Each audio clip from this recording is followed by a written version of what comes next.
This is Richard Campbell from .NET Rocks. I'm here at DevConnections in Orlando with one of the original track chairs and an old friend of mine, Paul Litwin. Hey, Richard. Good to see you, man. Hey, everybody. So I was just laughing because we've been doing conferences together since like '96. That sounds about right. It's a long time. Yeah. And you're the web track chair. I'm the track chair for Microsoft ASP.NET Connections, Right. which covers ASP.NET and Silverlight. And yeah, I work for you. I've been speaking on the ASP.NET track the past couple of years.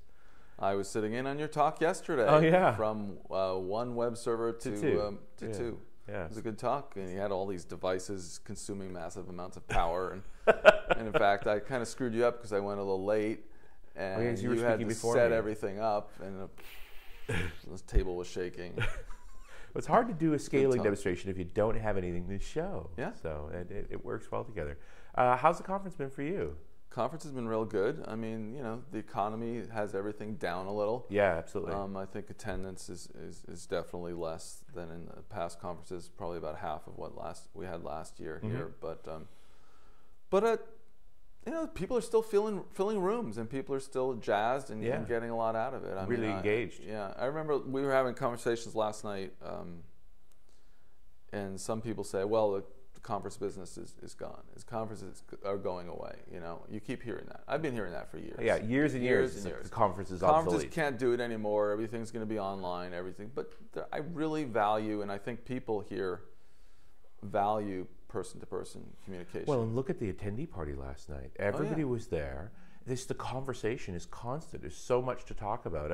I think we're at another high technologically, and people are just trying to get a picture of where everything's going to fit together. Yeah. And I know you play both ends because you do this podcast show, sure.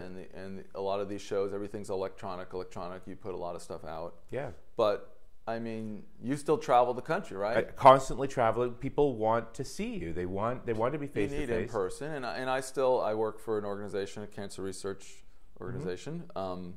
But I also have my training company on the side, and I travel around 3 or 4 weeks a year doing training, delivering training. And I don't think there's any substitute. I mean, I've used some online training and stuff, but it's not the same. Yeah, there's still that moment across the table with beer in hand, you know, scribbling down notes and arguing an architecture or how's the right way to solve the problem. Hopefully the beer's after the main part of the day, but where you have a lot of drunken students. Well, I do find that Connections focuses on this idea of we're in a hotel that everybody stays at. So even in the evenings, we're still all together. We still have a chance to sit and talk with our peers.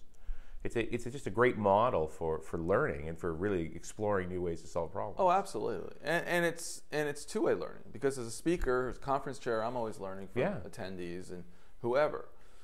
Yeah, it's very interesting to see where, I mean, I'm thinking my scaling talk, some of the questions that I got back, guys are doing the work. They're coming at it from a different way than I've ever done it. You just get the sort of insight of, oh, isn't that interesting? Here's an interesting way to solve that problem. Right, and you're developing a talk, and this has happened to me, and you're going down this tunnel because you think you know what's right? Yeah. And you think you know what everyone needs, and or training course or whatever, and someone comes out of left field with this question, and you realize, wow, I didn't even consider that. I didn't even think that way, yeah. And that's probably, in some cases, the more typical person out in the field actually trying to use the technology you're talking about. Right.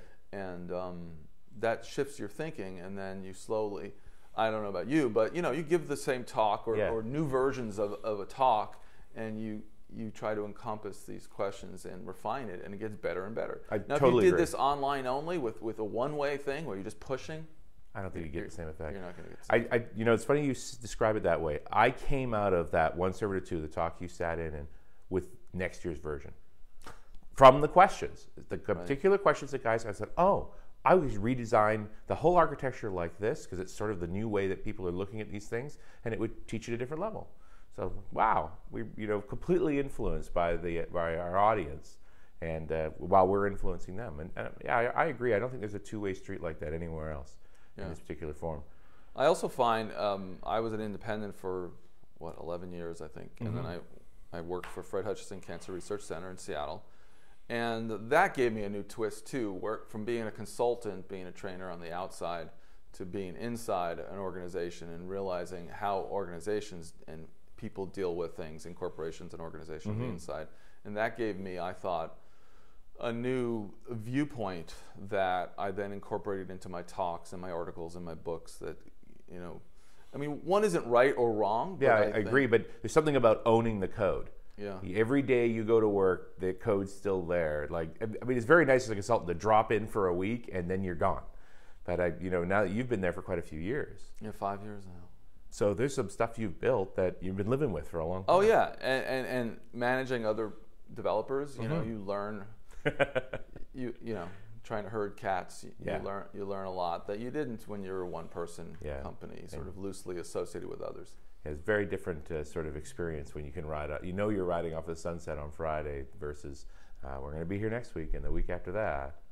So, any thoughts on the fall as you start to plan? Yeah, well, we've already put out the call for abstracts. I saw that. That's open for another couple weeks, I guess. And I don't know, you're helping out on the Visual Studio? We'll see, yeah. We'll see. I don't know if I'm going to end up being a track chair or not, but we're talking about it. But yeah, we've only got a couple of weeks to get our sessions together. I don't know when this is going to come out. Is this going to come out after the call is closed? Yeah. Okay. So we put out as wide a net as possible to try to get as many interesting talks, and basically by mid-April or so we have to choose what we have on the slate. Sure. I mean, it's going to be pretty similar in terms of focus, you know, ASP.NET, ASP.NET, MVC, Silverlight, a lot of the data stuff that's coming out. There's so much data stuff coming out of Microsoft. Yeah, by the fall we're going to have, I mean, MVC should be shipped. MVC shipped. Oh, it's done. Shipped at Mix last week. Last week, right. So yeah, we're getting some finals on things, so we're going to see more mature sessions around those. Oh yeah, topics. And then there's a lot happening in the Ajax space, Ajax 4.0, which Don Kiley's doing a talk on today. Yeah. And in fact, I think you're doing. I'm going to interview him focusing on .NET Rocks. Absolutely. Yeah. So expect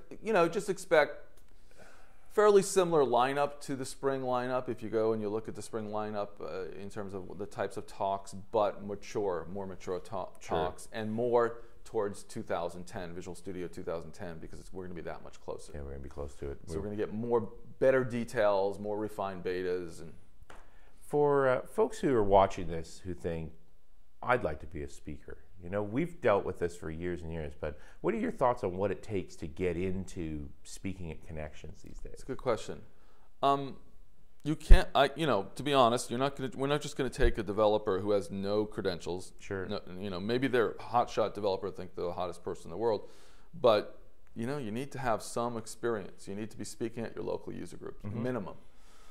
Speaking at a local user group or speaking at some brown bags at your organization. Yeah. So get some speaking experience. You need to be writing, whether that be for traditional magazines or online resources or just a blog. Right. So you need to be developing a presence. I mean, unfortunately, I get to pick about 12, 13, 14 people to speak at each show for my track, for my show, which is several tracks. And you're going to be competing with book authors who've written 25, 40 books. Yeah, the Dino Espositos of the world. Dino, who writes like 6 columns a month, has written like 40, 50 books. Yeah.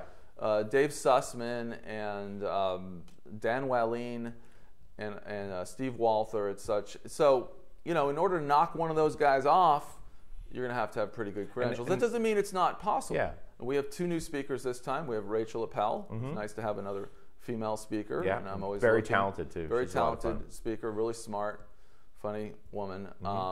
And we got Scott Allen, Ode to Code blog. If you've ever read the Ode to Code blog, excellent blog. He's turned out to be a good speaker too. So we're always looking for more to sort of expand our horizon. Sure. But you realize, it's 1 or 2 slots in the whole conference, really. That open up each time. Yeah. And it's very challenging. It's hard, and it's really gut wrenching. Oh, it's tough. I know it's tough for you. In 2 or 3 weeks, when I have to make that decision, is it this guy who I know versus should I try this new person out or this or that? And it's hard. Yeah, without a doubt. Paul, thanks so much for talking to me. Thank you, Richard. You bet.